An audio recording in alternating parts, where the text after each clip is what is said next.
CIET NCERT द्वारा प्रस्तुत है कक्षा 6 की गणित की ध्वनि पाठ्य पुस्तक गणित प्रकाश।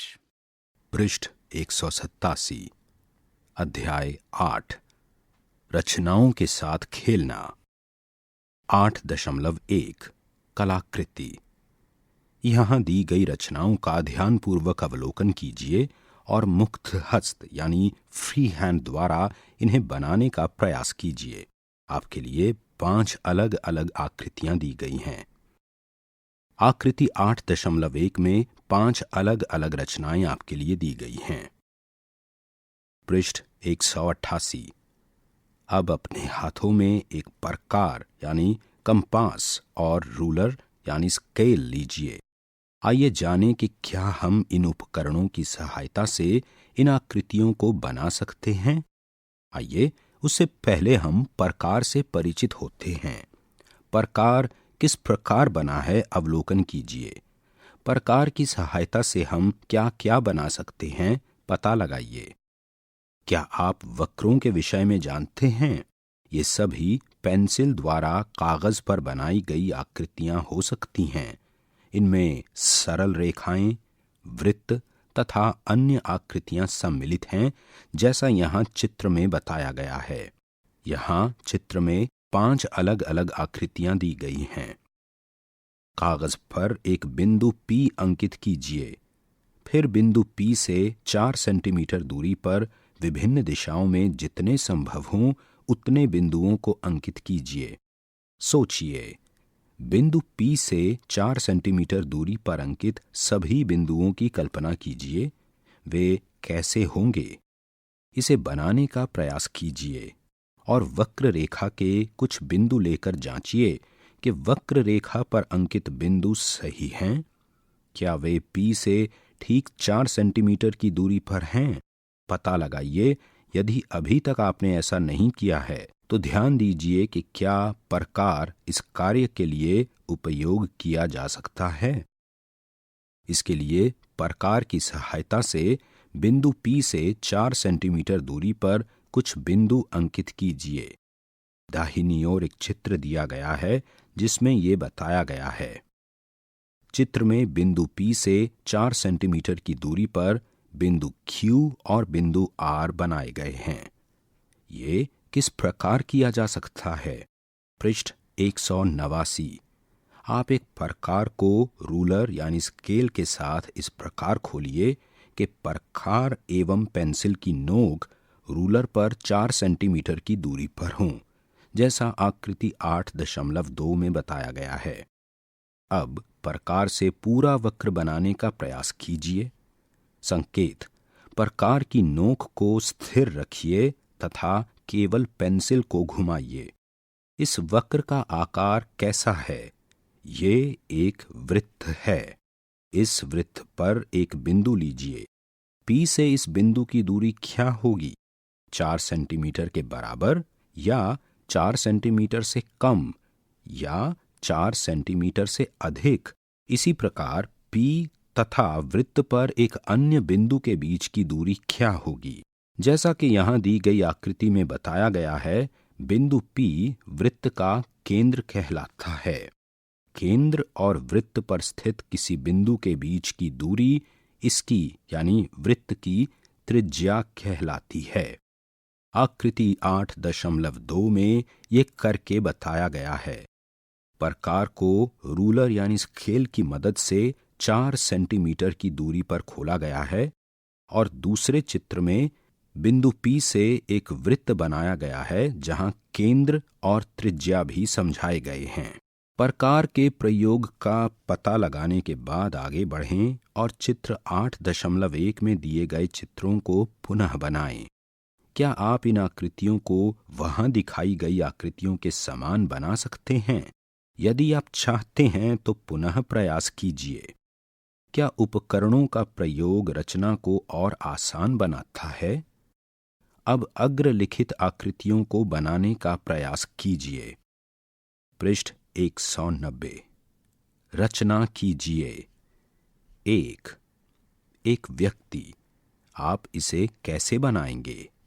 यहाँ एक चित्र दिया गया है। इस आकृति के दो घटक हैं जो आगे बताए गए हैं। पहले भाग को बनाने के लिए आपने तरीका खोज लिया होगा। दूसरा भाग बनाने के लिए इसे समझिए। यहाँ दूसरा भाग बनाना समझाया गया है। यहाँ चुनौती ये है कि प्रकार के सिरे को कहाँ रखा जाए और इस वक्र को बनाने के लिए कितनी त्रिज्या लेनी होगी। प्रकार में एक त्रिज्या निश्चित करके प्रकार के सिरे को अलग अलग स्थान पर रखकर देखिए कि किन बिंदुओं से हमें वक्र प्राप्त होगा। पृष्ठ 191। प्रकार की नोक को कहाँ रखना है इसका अनुमान लगाएं। 2. तरंगित तरंग यानी लहर। ये बनाइए। आपके लिए एक आकृति यहां दी गई है। चूंकि केंद्रीय रेखाखंड की लंबाई निर्दिष्ट नहीं है, इसलिए हम इसे किसी भी लंबाई का ले सकते हैं। हम ए बी को एक केंद्रीय रेखाखंड के रूप में लेते हैं, जहां ए बी बराबर 8 सेंटीमीटर है। यहाँ पहली लहर को अर्धवृत्त के रूप में खींचा गया है। ये पूरी प्रक्रिया दो चित्रों की सहायता से यहाँ समझाई गई है। पहले चित्र में प्रकार की लंबाई अपनी मर्जी से आप स्थापित कर सकते हैं। दूसरे चित्र में प्रकार के द्वारा एक अर्धवृत्त बनाया गया है जो इस रेखाखंड ए बी पर बिंदु ए और एक्स बनाता है। रेखाखंड ए बी की लंबाई 8 सेंटीमीटर बताई गई है। आइए पता लगाएं। 1. ये अर्धवृत्त बनाने के लिए प्रकार में कितनी लंबाई की त्रिज्या रखनी होगी? AX की लंबाई क्या होनी चाहिए? 2. भिन्न लंबाई की एक केंद्रीय रेखा यानी खंड लीजिए तथा इस पर लहर बनाने का प्रयास कीजिए। 3. उन आकृतियों को पुनः बनाएं जहां लहरें अर्धवृत्त से छोटी हैं, जैसा कि पिछले पृष्ठ पर दी एक व्यक्ति के गले की आकृति में बताया गया है। यहाँ चुनौती ये है कि दोनों लहरें समान हों। ये कठिन हो सकता है। पृष्ठ 192। 3. आंखें। आप प्रकार की सहायता से यहाँ दी गई आंखें कैसे बनाएंगे? चित्र में 2 आंखें दी गई हैं। संकेत के लिए इस अध्याय के अंत में दिए गए हैं। रूलर यानी स्केल और प्रकार की सहायता से अपनी पसंद की कोई अन्य कलाकृति बनाइए। 8.2 वर्ग और आयत। आइए कुछ मूल आकृतियों पर ध्यान दें जिनकी सीमा सरल रेखाओं से बनी है। आकृति 8.3 में 5 ऐसी अलग अलग आकृतियां दी गई हैं। ये आकृतियां कैसी हैं? हाँ, ये हमारे परिचित वर्ग और आयत हैं, परंतु इन्हें वर्ग या आयत क्या बनाता है? माना ये आयत ABCD है, जैसा कि आकृति 8.4 में बताया गया है। बिंदु A, B, C और D आयत के शीर्ष बिंदु हैं। रेखाएं यानी रेखाखंड AB, BC, CD और DA इसकी भुजाएं हैं। कोण A, कोण B, कोण C और कोण D इसके कोण हैं। नीली भुजाएं AB और CD इसकी सम्मुख भुजाएं कहलाती हैं क्योंकि वे एक दूसरे के सम्मुख स्थित हैं, जैसा आकृति में बताया गया है। पृष्ठ 193। इसी प्रकार AD और BC सम्मुख भुजाओं का दूसरा युग्म है। ये भी आकृति से साफ है। याद कीजिए, एक आयत में R1 सम्मुख भुजाएं समान लंबाई की होती हैं और R2 सभी कोण 90 डिग्री के होते हैं। जैसा कि आयतों के संदर्भ में किया है, वर्ग के लिए भी कोणों और भुजाओं को उसी प्रकार परिभाषित किया गया है।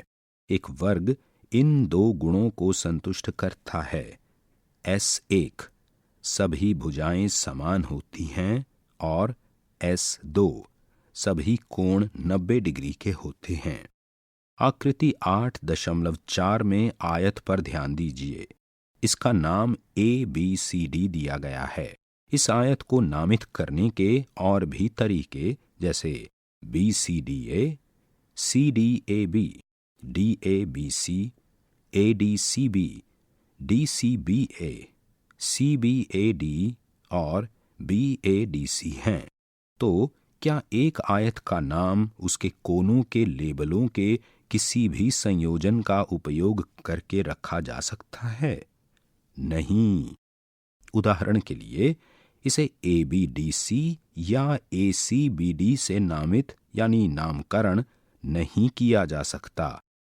क्या आपने ध्यान दिया कि कौन से नाम मान्य हैं और कौन से मान्य नहीं हैं? एक वैध नाम में आयत के कोनों का क्रम किसी भी कोने से शुरू होकर आयत के चारों ओर एक ही दिशा में बना रहता है। इनमें से कौन सा नाम चित्र में दिए गए वर्ग के लिए मान्य नहीं है? यहाँ चित्र में एक वर्ग दिया गया है जिसके शीर्ष बिंदु हैं S, P, R, Q। 1 PQSR, 2 SPQR, 3 RSPQ, 4 QRSP। घुमाए गए वर्ग और आयत।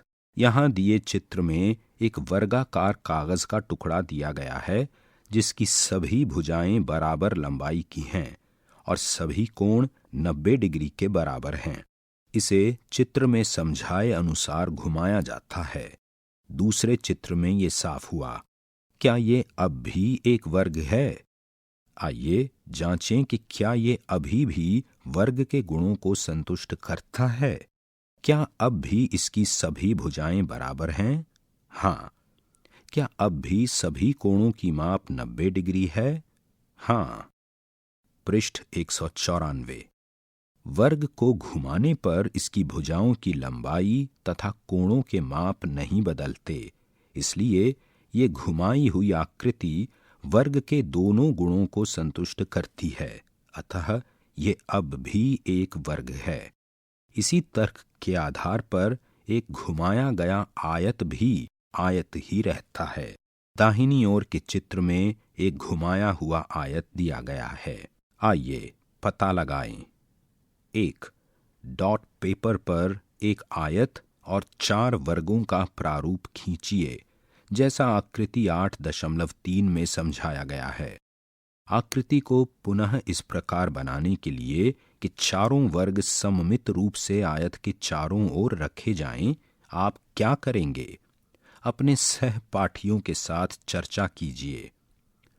2 पहचानिए कि क्या इस संग्रह में कोई वर्ग है। यदि आवश्यकता हो तो मापन का प्रयोग कीजिए। यहाँ डॉट पेपर पर A, B, C और D 4 अलग अलग आकृतियां दी गई हैं। सोचिए, उपरोक्त आकृति में बिना मापन उपकरणों को प्रयोग किए क्या ये बताना संभव है कि भुजाएं बराबर हैं या नहीं, कोण समकोण हैं या नहीं? क्या हम ये केवल डॉट पेपर में शीर्षों की स्थिति देखकर ज्ञात कर सकते हैं? 3 डॉट पेपर पर कम से कम 3 घुमाए गए वर्ग और 3 घुमाए गए आयत खींचिए। उन्हें इस प्रकार खींचिए कि उनके कोने डॉट पेपर के डॉट्स यानी बिंदु पर हों। जांच कीजिए कि आपने जो वर्ग और आयत बनाए हैं वे उनके संगत गुणों को संतुष्ट करते हैं या नहीं। पृष्ठ 195। 8.3 वर्ग और आयत की रचना। अब हम वर्ग और आयत की रचना करना शुरू करेंगे। आप 6 सेंटीमीटर भुजा वाले एक वर्ग की रचना कैसे करेंगे? सहायता के लिए आप यहाँ दी गई आकृतियों पर ध्यान दे सकते हैं। 6 सेंटीमीटर भुजा का एक वर्ग PQRS बनाया गया है। इसे बनाने की विधि यहाँ 3 अलग अलग चरणों में चित्र द्वारा समझाई गई है। चरण 1 में रेखाखंड PQ की लंबाई 6 सेंटीमीटर है। चरण 2 में आपको P से होकर PQ पर लंब खींचने के लिए एक बिंदु चिन्हित करना है। चरण 3 जो कि विधि 1 समझाता है, उसमें रूलर का उपयोग करके लंब पर एस इस प्रकार अंकित करें कि पी एस की लंबाई 6 सेंटीमीटर हो, जैसा चित्र में बताया गया है। विधि 2, ये प्रकार की सहायता से भी किया जा सकता है। पृष्ठ 196। पहले चित्र में रूलर और प्रकार की मदद से इच्छित लंबाई ली गई है। दूसरे चित्र के हिसाब से क्या आप समझ सकते हैं कि पी एस की लंबाई 6 सेंटीमीटर क्यों होनी चाहिए? यहाँ पी क्यू की लंबाई 6 सेंटीमीटर है, प्रकार की नोक पी पर है और अगला बिंदु एस पर लगाया गया है। चरण 4, रेखाखंड पी क्यू पर क्यू से होकर जाने वाला लंब खींचें। ये यहाँ आगे दिए चित्र में समझाया गया है। चरण 5, यदि हमने प्रकार का प्रयोग किया होता तो अगला बिंदु आसानी से चिन्हित किया जा सकता था। अगले चित्र द्वारा इसे समझा जा सकता है। रेखाखंड पी क्यू पर प्रकार की नोक को पी पर रखकर आर बिंदु लगाया गया। उसके बाद प्रकार की नोक को क्यू पर रखकर एस का बिंदु लगाया गया। चरण 6, यहाँ दिए चित्र के हिसाब से बताइए कि भुजा आर एस की लंबाई कितनी है तथा कोण आर एवं कोण एस की माप क्या है। यहाँ भी रेखाखंड पी क्यू की लंबाई 6 सेंटीमीटर है।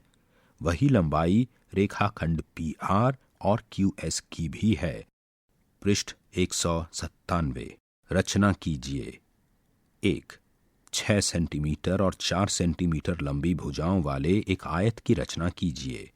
रचना के बाद जांच कीजिए कि क्या ये आयत के दोनों गुणों को संतुष्ट करता है। 2 सेंटीमीटर और 10 सेंटीमीटर भुजाओं वाले एक आयत की रचना कीजिए। रचना के बाद जांच कीजिए कि क्या ये आयत के दोनों गुणों को संतुष्ट करता है। 3. क्या 4 भुजाओं वाली ऐसी आकृति की रचना करना संभव है जिसमें सभी कोण 90 डिग्री के बराबर हों परंतु सम्मुख भुजाएं बराबर नहीं हों। 8.4 आयतों में एक खोज। एक आयत ए बी सी डी की रचना कीजिए जिसमें ए बी बराबर 7 सेंटीमीटर और बी सी बराबर 4 सेंटीमीटर हो। एक ऐसे बिंदु एक्स की कल्पना कीजिए जिसे भुजा ए डी पर कहीं भी चिन्हित किया जा सकता है। इसी प्रकार एक ऐसे बिंदु वाई की कल्पना कीजिए जिसे भुजा बी सी पर कहीं भी ले जाया जा सकता है। ध्यान दीजिए कि एक्स को अंत्य बिंदु ए और डी पर भी रखा जा सकता है। इसी प्रकार वाई को अंत्य बिंदु बी और सी पर भी रखा जा सकता है। यहाँ आगे दिए चित्र में आयत ए बी सी डी पर ये बिंदु एक्स और वाई समझाए गए हैं। ए बी की लंबाई है 7 सेंटीमीटर और बी सी की लंबाई है 4 सेंटीमीटर।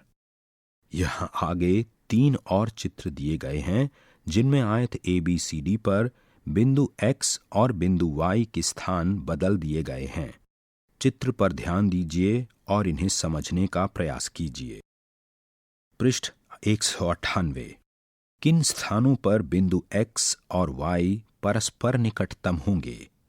आपके अनुसार वे कब परस्पर अधिकतम दूरी पर होंगे? आपका सहज ज्ञान क्या कहता है? अपने सहपाठियों के साथ चर्चा कीजिए। अब अपने अनुमानों के बिंदु एक्स और वाई को भुजाओं पर वास्तविक रूप में रखकर अपने अनुमानों का सत्यापन करें। मापिए वे कितने निकट या दूर हैं।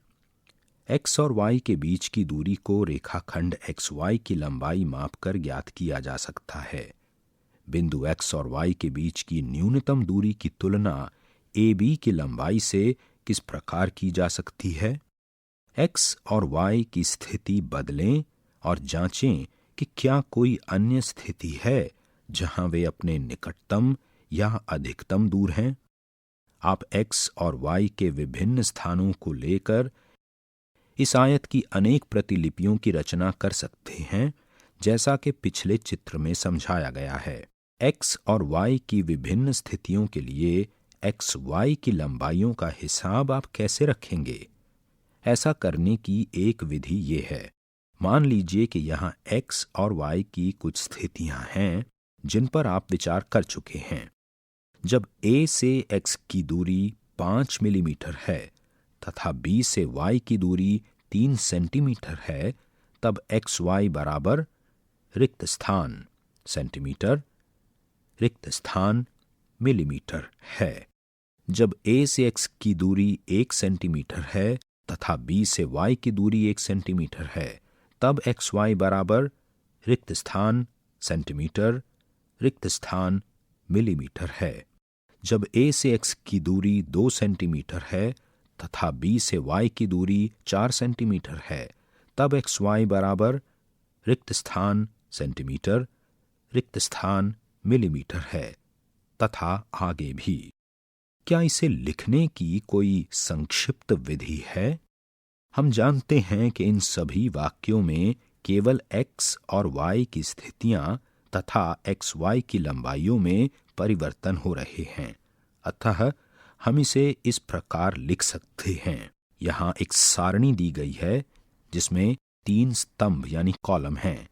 स्तंभ 1 A से X की दूरी, स्तंभ 2 B से Y की दूरी, स्तंभ 3 XY की लंबाई। रिक्त स्थानों में सही उत्तर भरिए। पृष्ठ 199। क्या आपने ये जांचा कि जब X और Y को क्रमशः A और B से समान दूरी पर रखते हैं तब XY की लंबाई क्या होती है? उदाहरण के लिए जैसा कि यहां दी गई स्थितियों में होता है। यहां फिर से वही सारणी दी गई है। A से X की दूरी 5 मिलीमीटर, B से Y की दूरी 5 मिलीमीटर, XY की लंबाई रिक्त स्थान।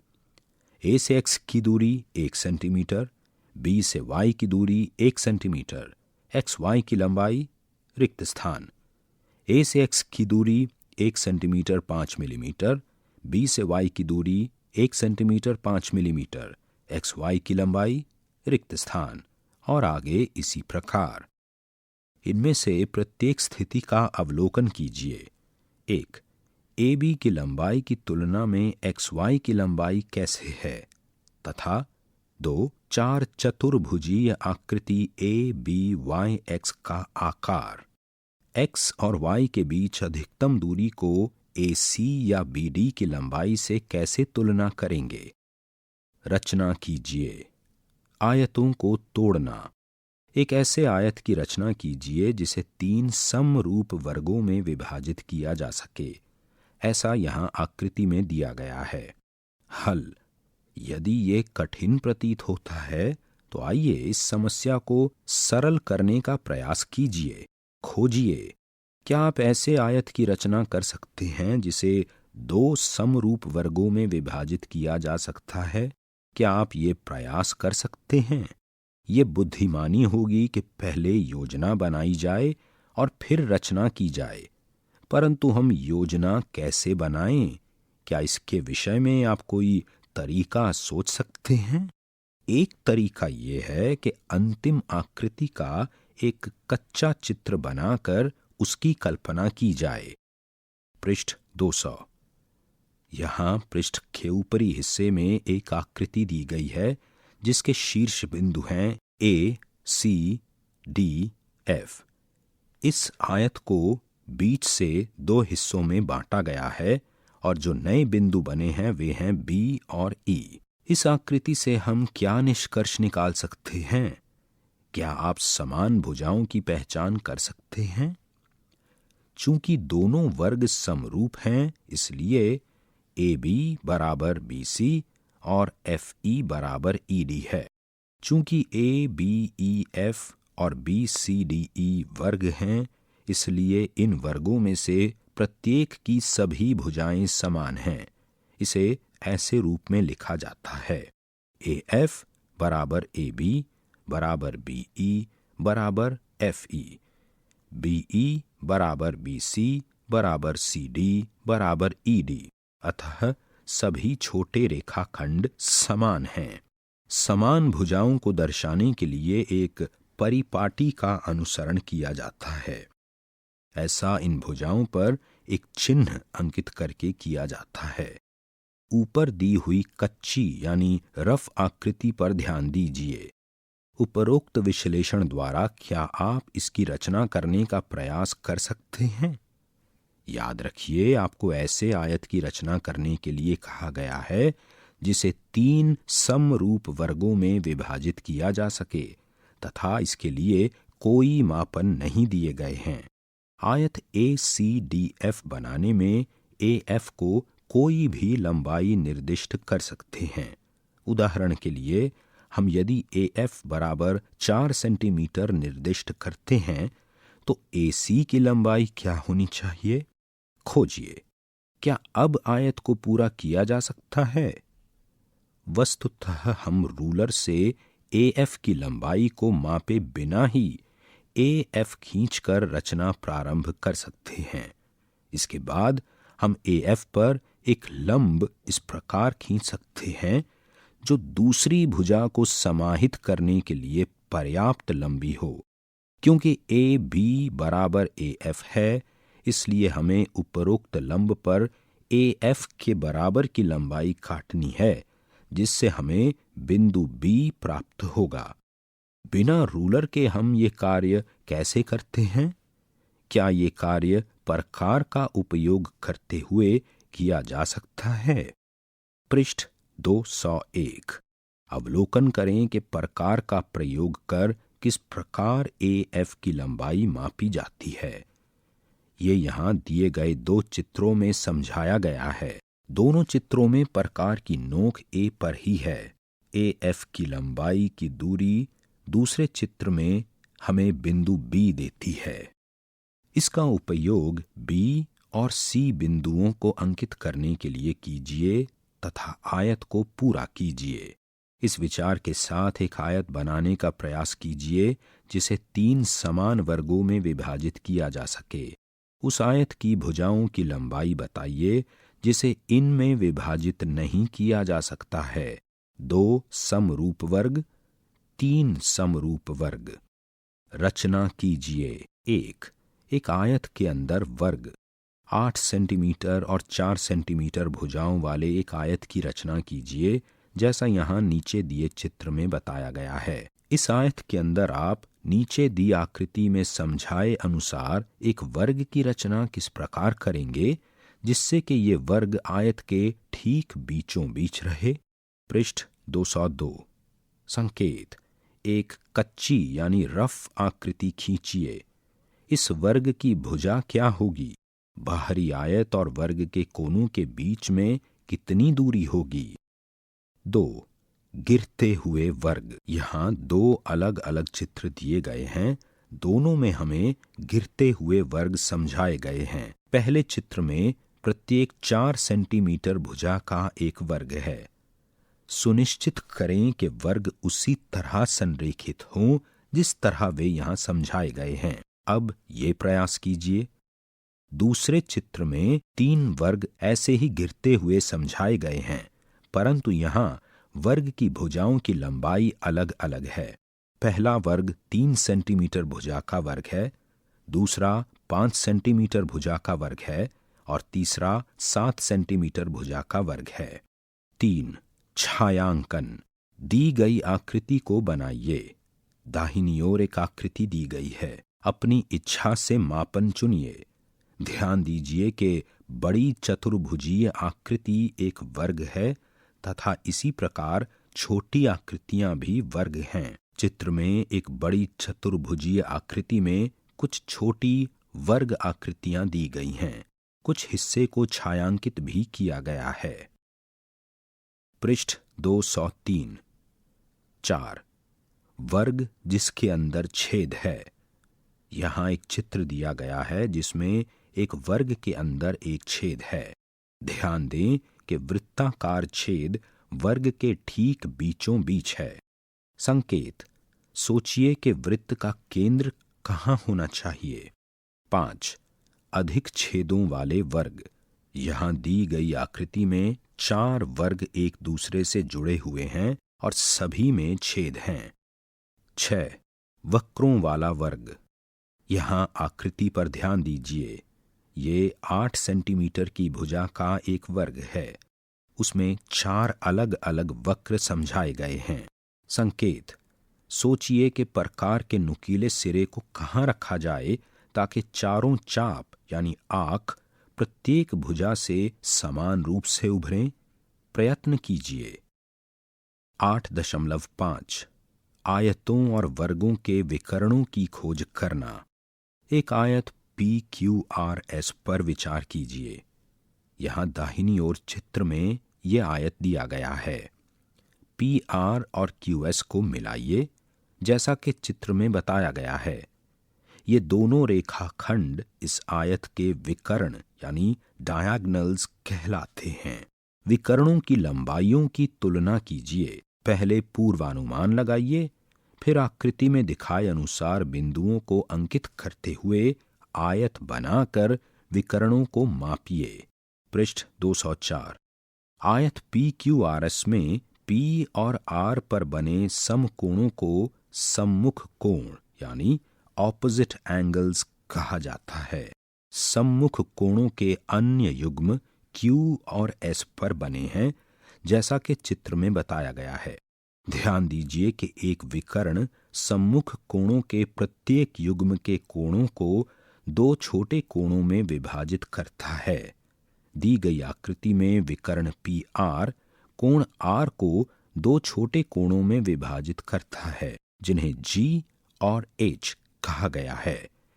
यही विकर्ण कोण P को कोणों C और D में भी विभाजित करता है। क्या G और H बराबर हैं? क्या C और D बराबर हैं? पहले पूर्वानुमान लगाइए, फिर कोणों को मापिए।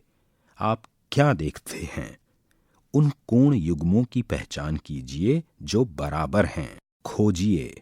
एक आयत की रचना किस प्रकार करें कि विकर्ण सम्मुख कोणों को बराबर भागों में विभाजित करे? आप अपने प्रेक्षणों को किस प्रकार अंकित करेंगे? पहले उन मापदंडों यानी पैरामीटर्स की पहचान कीजिए जिन पर ध्यान देने की आवश्यकता है। वे आयत की भुजाएं हैं तथा दो विकर्णों द्वारा बनाए गए 8 कोण हैं। क्या कोई अन्य मापन भी हैं जिन पर आप अपना ध्यान देना चाहेंगे? यहाँ एक सारणी में 9 अलग अलग स्तंभ हैं। पहला स्तंभ भुजाएं बताता है। अगले 8 स्तंभ हैं A, B, C, D, E, F, G, H। अपने प्रयोग में क्या आपने उस स्थिति पर विचार किया था जिसमें आयत की चारों भुजाएं बराबर हैं? अर्थात क्या आपने एक वर्ग की स्थिति पर विचार किया था? देखिए कि इस विशिष्ट स्थिति में क्या होता है। कोणों और भुजाओं के संदर्भ में आपने कौन कौन से व्यापक नियम प्रेक्षित किए, उन्हें बनाने का प्रयास कीजिए तथा अपने सहपाठियों से उनकी चर्चा कीजिए। कोई ये किस प्रकार सुनिश्चित कर सकता है कि जो भी नियम आपने देखे हैं वे सदैव सत्य होंगे? पृष्ठ 205। रचना कीजिए। 1। एक आयत की रचना कीजिए जिसमें एक विकर्ण सम्मुख कोणों को 60 डिग्री और 30 डिग्री के कोणों में विभाजित करता हो। हल। एक कच्ची यानी रफ आकृति से प्रारंभ करते हैं। यहाँ ये आकृति ABCD दी गई है। इसके भागों को किस क्रम में बनाया जा सकता है? हम संक्षिप्त रूप में रेखा चित्र के संभव क्रम को बनाते हैं। चरण 1। किसी AB रेखा को कल्पना के अनुसार खींचा गया है जैसा पहले चित्र में बताया गया है। अगला बिंदु क्या होगा जिसे अंकित करना है? ये चित्र 2 में समझाया गया है। पृष्ठ 206। चरण 2। चरण 2 में आकृति को आगे बढ़ाकर समझाया गया है। एक त्रिभुज का निर्माण हुआ है, त्रिभुज ABC। चरण 3। हम वो रेखा जानते हैं जिस पर बिंदु D स्थित है। AB पर बिंदु A से गुजरने वाली एक लंब रेखा बनाइए जैसा अगले चित्र में समझाया गया है। अब कोण A 2 कोणों में विभाजित किया गया है। एक कोण 60 डिग्री का है जैसा चित्र से साफ है। जांचिए कि दूसरा कोण क्या है। बिंदु D को ज्ञात करने की कम से कम 2 विधियां हैं। पहला, हम इस तथ्य का उपयोग कर सकते हैं कि आयत में सभी कोण समकोण होते हैं। दूसरा, आयत की सम्मुख भुजाएं समान होती हैं। पृष्ठ 207। चरण 4, विधि 1। यहां अगले चित्र पर गौर कीजिए, जहां दो कोण 60 डिग्री और 30 डिग्री के समझाए गए हैं। BC पर बिंदु C से लंब रेखा खींचिए जिससे बिंदु D प्राप्त हो। विधि 2। यहां दो चित्रों में प्रकार के उपयोग से आकृति को बनाया गया है। प्रकार की सहायता से बिंदु D को इस प्रकार अंकित कीजिए कि AD बराबर BC हो। CD को मिलाइए ताकि वांछित आयत प्राप्त हो। हमने समझा कि जब आयत की भुजाएं दी होती हैं तो उसकी रचना कैसे की जाती है, लेकिन उस स्थिति में हम क्या करेंगे जब एक भुजा और एक विकर्ण दिया गया हो। पृष्ठ 208। 2। एक आयत की रचना कीजिए जिसकी एक भुजा 5 सेंटीमीटर है तथा विकर्ण की लंबाई 7 सेंटीमीटर है। हल। आइए एक कच्ची यानी रफ आरेख खींचते हैं।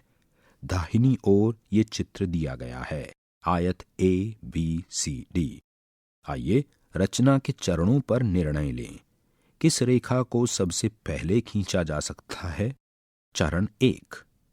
5 सेंटीमीटर की लंबाई वाले आधार CD की सरलता से रचना की जा सकती है, जैसा कि अगले चित्र में बताया गया है। अब आगे चरण 2। CD के बिंदु C पर लंबवत रेखा बनाइए। इसे हम रेखा L कहेंगे। अगले चित्र में ये साफ है। ये आसान है क्योंकि हम जानते हैं कि ये रेखा L आधार पर लंब होगी। बिंदु B इसी रेखा L पर कहीं स्थित होना चाहिए। हम इसका पता किस प्रकार लगाएंगे? B की स्थिति के बारे में हम और क्या जानते हैं? हम जानते हैं कि ये D से 7 सेंटीमीटर की दूरी पर है। पृष्ठ 209। एक विधि यह है कि एक रूलर लिया जाए तथा उसे इस प्रकार घुमाया जाए कि रेखा L पर बिंदु D से 7 सेंटीमीटर दूरी पर बिंदु B प्राप्त हो जाए, परंतु इसके लिए प्रयास और त्रुटि विधि की आवश्यकता है। ऐसा करने की एक अन्य प्रभावशाली विधि है जिसमें प्रयास और त्रुटि विधि की आवश्यकता नहीं होती। इसके लिए D से 7 सेंटीमीटर की दूरी पर वांछित बिंदु प्राप्त करने के स्थान पर आइए उन सभी बिंदुओं को प्राप्त करने का एक तरीका खोजें जो D से 7 सेंटीमीटर की दूरी पर हैं। हम जानते हैं कि ये आकार क्या है। चरण 3, विधि 1। दिए गए चित्र पर ध्यान दीजिए। केंद्र D लेकर त्रिज्या 7 सेंटीमीटर का एक वृत्त खींचिए जैसा चित्र में बताया गया है। क्या आप यहां बिंदु B को निर्धारित कर सकते हैं? स्मरण कीजिए कि ये बिंदु D से 7 सेंटीमीटर की दूरी पर है तथा रेखा L पर स्थित है। उस बिंदु पर विचार कीजिए जहां ये वृत्त तथा रेखा प्रतिच्छेद करते हैं। इसकी बिंदु D से दूरी क्या है? यदि आवश्यकता हो तो अपनी आकृति की जांच कीजिए। आप क्या समझते हैं? वो बिंदु जहां वृत्त रेखा L को प्रतिच्छेद करता है, वही वांछित बिंदु B है। पृष्ठ 210। विधि 2। बिंदु B को निर्धारित करने के लिए क्या संपूर्ण वृत्त का खींचना आवश्यक था? हम समझ सकते हैं कि रेखा L के समीप केवल एक चाप खींचने की ही आवश्यकता है। नीचे दिए चित्र पर ध्यान दीजिए जिसमें यह समझाया गया है। अतः तीसरा चरण चित्र में समझाए अनुसार किया जा सकता है। आयत के तीनों बिंदुओं को चिन्हित करने के बाद हमें अब केवल इस आयत को पूरा करना है। स्मरण कीजिए कि हम पिछले प्रश्न में भी ऐसी ही स्थिति में थे। हमने यहां से आयत को पूरा करने की 2 विधियां देखीं। हम इनमें से किसी भी विधि का प्रयोग कर सकते हैं। चरण 4। दिए गए चित्र पर ध्यान दीजिए। DC और BC पर लंब खींचिए जो क्रमशः बिंदुओं D और B से होकर जाएं। जिस बिंदु पर ये रेखाएं प्रतिच्छेदित होती हैं वो चौथा बिंदु ए है जो चित्र में समझाया गया है। जांच कीजिए कि क्या ए बी सी डी वास्तव में एक आयत है जो गुणों R1 तथा R2 को संतुष्ट करता है। पृष्ठ 211। रचना कीजिए। एक आयत की रचना कीजिए जिसमें एक विकर्ण सम्मुख कोणों को 50 डिग्री और 40 डिग्री में विभाजित करता हो। 2. एक आयत की रचना कीजिए जिसमें एक विकर्ण सम्मुख कोणों को 45 डिग्री और 45 डिग्री में विभाजित करता हो। आप इसकी भुजाओं के बारे में क्या देखते हैं? 3. एक आयत की रचना कीजिए जिसकी एक भुजा 4 सेंटीमीटर है और विकर्ण की लंबाई 8 सेंटीमीटर है। 4. एक आयत की रचना कीजिए जिसकी एक भुजा 3 सेंटीमीटर है और विकर्ण की लंबाई 7 सेंटीमीटर है। 8.6 दो दिए हुए बिंदुओं से समदूरस्थ बिंदु। रचना कीजिए। घर। यहां दाहिनी ओर एक आकृति दी गई है। इस आकृति को पुनः बनाइए।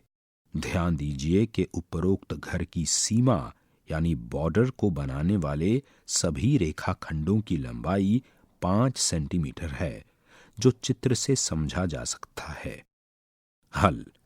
पहला कार्य इसकी पहचान करना है कि रेखाओं और वक्रों को किस अनुक्रम में खींचा जाना है।